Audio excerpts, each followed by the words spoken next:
Olá, meus queridos leitores do canal Milê, bem-vindos a mais um vídeo do nosso canal. Eu sou a Miriam e hoje nós vamos fazer um panorama geral, um contexto geral, tudo que você precisa para ler a carta de Gálatas, a carta de Paulo aos Gálatas. Isso mesmo, porque hoje, dia 1º de maio de 2022, nós começamos o quê? Um desafio de leitura deste lindo livro, que são 6 capítulos. Nós vamos ler um capítulo por dia, vai sair vídeos todos os dias aí com comentários e explicações sobre cada capítulo. E hoje eu vou fazer o quê?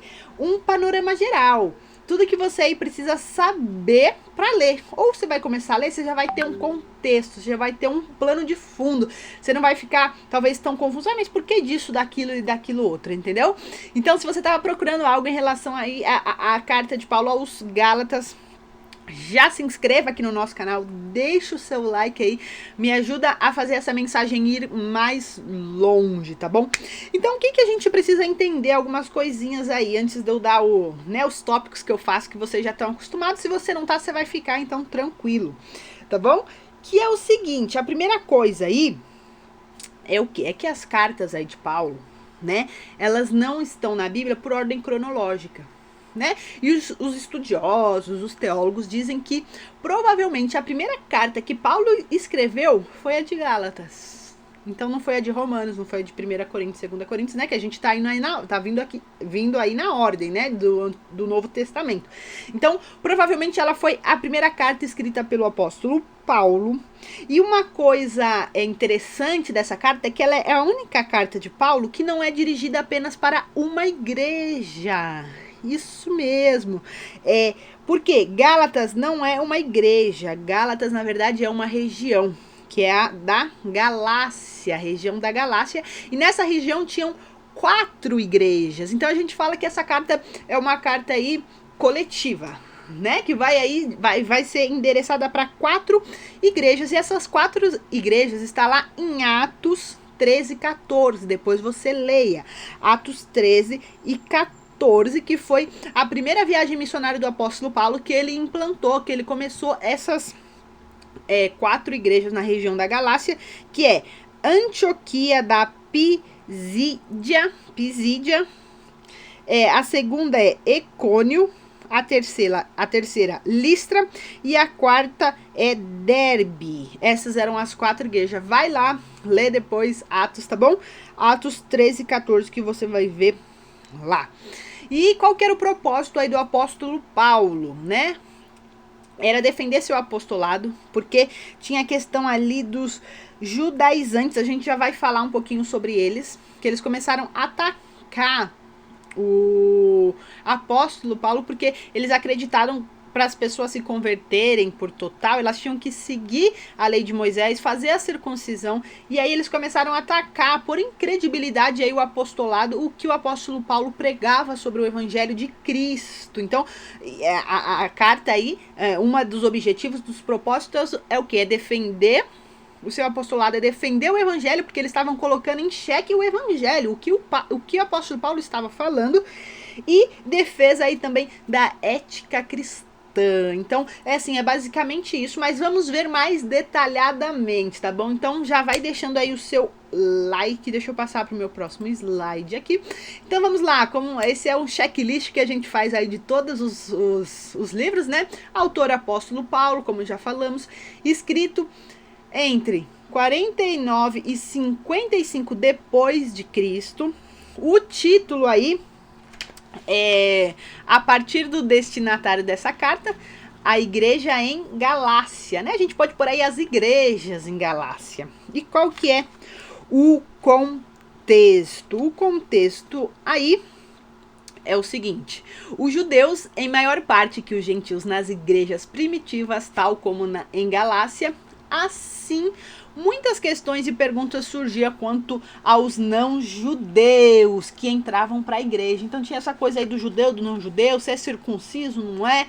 Aí, ó, os judaizantes que eu falei, um grupo de judeus convertidos seguiam Paulo enquanto ele evangelizava. Eles insistiam que os gentios convertidos deveriam se submeter à circuncisão e às leis para serem salvos.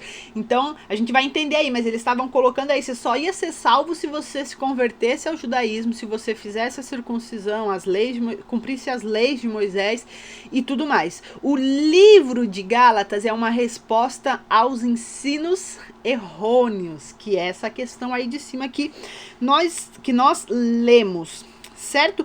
A salvação aí, que mais que tem no conteúdo, né? A gente vai entender o quê? Que a salvação é um dom da graça, dependendo inteiramente da fé em Jesus Cristo. Então, a nossa salvação aí, ele vai falar que é a sua fé em Jesus Cristo. Depende da sua fé em Jesus Cristo. É um dom da graça, é um presente, tá? E Gálatas aí é chamada da carta magna da igreja, porque o apóstolo Paulo aí fala sobre todas essas questões aí, que é salvo, não é, pode, não pode, então ela é considerada a carta magna. Vamos lá. Local de registro, provavelmente Antioquia ou Éfeso. Escrito para os cristãos em Galácia. Essa herança não é avaliada por obras. Então, ó, ficou 2 conteúdos. Agora que eu vi, gente. Tá escrito dois conteúdos aí. Nós entendemos o contexto. Acho que eu falei contexto ou conteúdo no slide anterior. O slide anterior é contexto e agora aqui é o conteúdo, que tá repetido 2 vezes aqui em cima, ó. Mas não tem problema. Um pouquinho mais pra cima aqui, ó. Mas não tem nenhum problema. Então, qual que é o conteúdo aí? Paulo usa essa carta para lembrar os cristãos de que eles são herdeiros de Deus como filhos. Essa herança não é avaliada por obras, mas por fé em Cristo Jesus, né? Algumas religiões, algumas pessoas aí ditam que você é salvo por obras, por fazer coisas boas, por ser do bem e tudo mais, e não é isso. Né? Isso não é verdade. O que a palavra de Deus diz aí é que nós somos salvos pela fé, mediante a fé em Jesus Cristo, né? Crendo que Jesus Cristo morreu numa cruz por nós, recebendo ele como Senhor e Salvador da sua vida, tá? Paulo, como judeu, reprova o falso ensino de que cada cristão gentil deve se converter ao judaísmo e seguir estritamente cada lei. Senão ia virar uma seita, né? Se você se converteu a Jesus, só que você tem que se converter ao judaísmo, você tem que seguir as leis. Então, né, o evangelho aí a gente vai ver que ele é liberdade, né? Ele resume o evangelho e depois explica como Abraão foi salvo pela fé cerca de 400 anos antes da lei ser revelada por meio de Moisés. Isso vai ser muito interessante a gente entender também aí nos capítulos de Gálatas. Após defender seus méritos como um apóstolo, Paulo conclui uma passagem, né? Ele fala aí na passagem sobre andar no Espírito e sobre os frutos do Espírito. Ele defende aí os seus méritos como apóstolo, né? Como eu falei no começo, a questão do propósito ali da carta. E ele conclui falando, né? Ele conclui as passagens, ele conclui a carta falando sobre o andar no Espírito e os frutos do Espírito também. O fruto do Espírito. Nós vamos ler, vai ser bem legal essa parte também, que nós vamos estar lendo. Palavras-chave: graça e liberdade.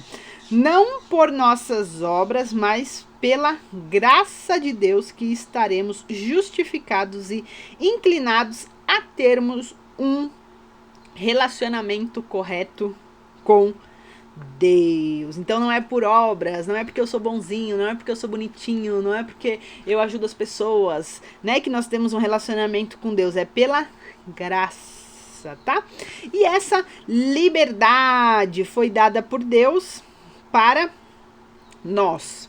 E só foi possível porque Cristo pagou pelos nossos pecados e o Espírito Santo nos livrou da escravidão do pecado. Então nós temos que entender que a liberdade que nós temos, ela é de graça para nós, mas ela não foi de graça. Jesus morreu numa cruz por nós.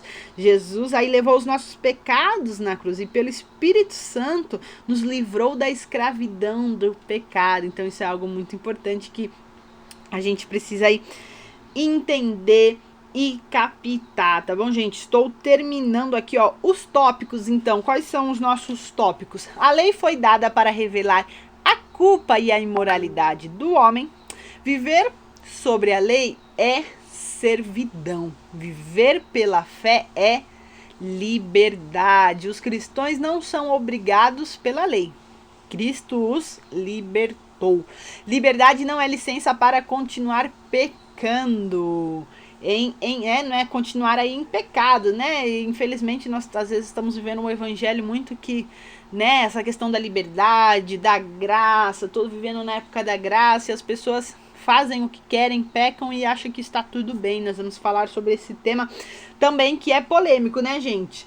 E por último aí, o poder do cristão para viver em vitória longe do pecado provém do Espírito Santo. Então, nós não conseguimos por nós mesmos viver longe do pecado, né? O poder do cristão para vencer o pecado, para ser liberto do pecado, provém do Espírito Santo. Então você tem que ter um relacionamento com o Espírito Santo aí, tá bom? E resumo aí para terminar o nosso vídeo: único evangelho do capítulo 1, convocação de Paulo por Deus e aceitação pelos apóstolos, capítulo 1, capítulo 2, explicação da graça pela fé, não por obras, capítulo 2 a 4, liberdade em Cristo, capítulo 5 e 6, e bênçãos finais, capítulo 6. Vão ser 6 capítulos aí, em uma semaninha a gente vai ler, vai ser demais. Muito obrigado você que chegou até aqui. Dúvidas, sugestões, comentem, eu respondo aí os comentários de vocês. Me seguem aí nas redes sociais, no meu Instagram eu vou estar postando vídeos, curiosidades, enfim, eu vou estar fazendo várias coisas lá, então você é meu convidado para estar conosco. Faça parte do grupo do Telegram também. E por último, porém não menos importante, se inscreva no nosso canal. Um beijo no seu coração e até amanhã.